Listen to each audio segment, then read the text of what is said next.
question. I have another one. Go ahead, Lynn. This is Fire. from Barry and Larry. Concerning the Davis site and the whole redevelopment.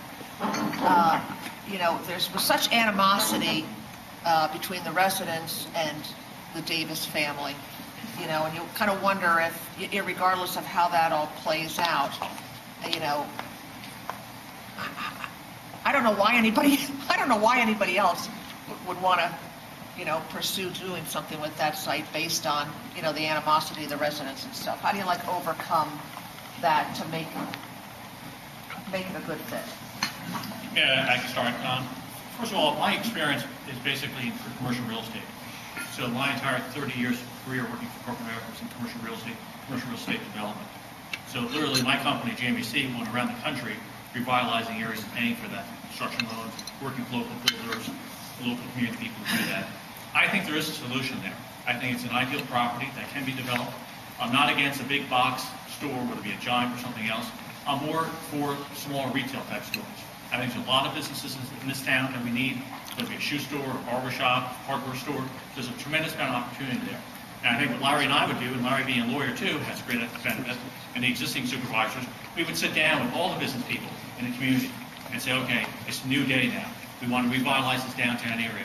Let's look at the Davis property. Let's have public meetings. Let's bring it out in the open, and let's figure out the best opportunity for that property. I mean, a lot of people like to point to Newtown. They like to point to other areas. It is very possible to do that. I'm not saying we copy Newtown, but that's a good role model. Look what happened in Hatfield. 2 years ago, vacancy rates were 25%, now to 2%. It can happen, and it's a great property. I would echo what Barry said, and I think that you've seen now a groundswell of residents in Northampton who are frankly tired of that blight being in the middle of town. They're tired of that empty space that could be bringing in really necessary revenue to the township.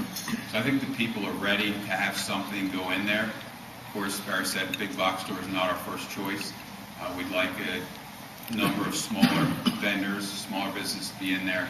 But we're going to present some ideas. We're going to sit down with the residents and businesses of Northampton and make it a big community effort to be together and to start filling those spaces, because we can do that. And I think there's certainly momentum there that we're tired of empty spaces in Northampton.